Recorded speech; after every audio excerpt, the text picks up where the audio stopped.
Selamat siang, berjumpa lagi dengan saya Fatma Gita Setioningrum dan rekan-rekan saya dari kelompok 4 dalam acara Seputar Berita.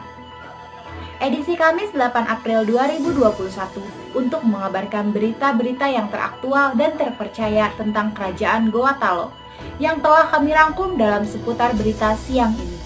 Kerajaan Goa Talo Makassar. Kerajaan Goa dan Talo lebih dikenal sebagai Kerajaan Makassar. Terletak di Makassar, Semenanjung Barat Daya, Sulawesi Selatan. Kerajaan Makassar merupakan salah satu kerajaan tertua dan terbesar di wilayah Sulawesi Selatan. Kerajaan ini diperkirakan sudah berdiri sejak abad ke-13, namun baru menganut Islam awal abad ke-17. Ibu kota Sumbawa adalah Makassar. Kota ini didirikan sebagai benteng pertahanan kerajaan ini. Maka kota ini dikelilingi oleh batu bata. Pada masa kejayaannya, kota ini meliputi Sumbawa, Manado, Gorontalo, Peni.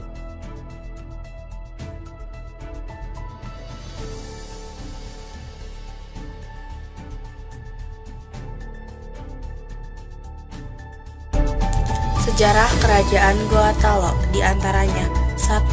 Hikayat Goa Talo. Hikayat ini salah satunya berkisah tentang proses Islamisasi di wilayah ini oleh Dato' Ri Bandang Dato' Sulaiman. Kedua, Lantara Cimpunan. Salah satunya memuat silsilah raja-raja Wajo, Bone, Sopeng, Luwu, Sindenreng, dan Mose Rempulu.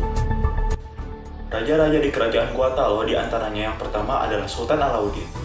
Sultan Alauddin berkuasa dari tahun 1591 sampai 1638. Beliau memiliki nama lain Daiman Rabia. Beliau merupakan raja pertama dari Kerajaan Goa Talo yang memeluk agama Islam. Pada masa kekuasaannya, beliau mengeluarkan dekret yang menyerukan warga kerajaannya untuk memeluk agama Islam.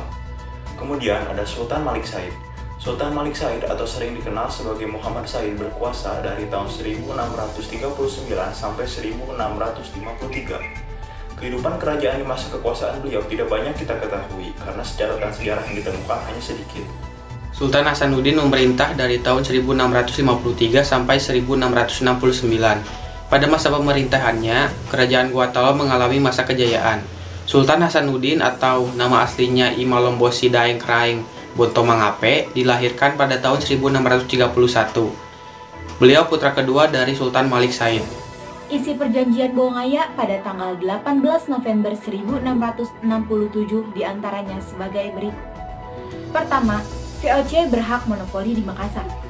Kedua, Belanda berhak mendirikan benteng di Makassar yang disebut dengan Benteng Rotterdam.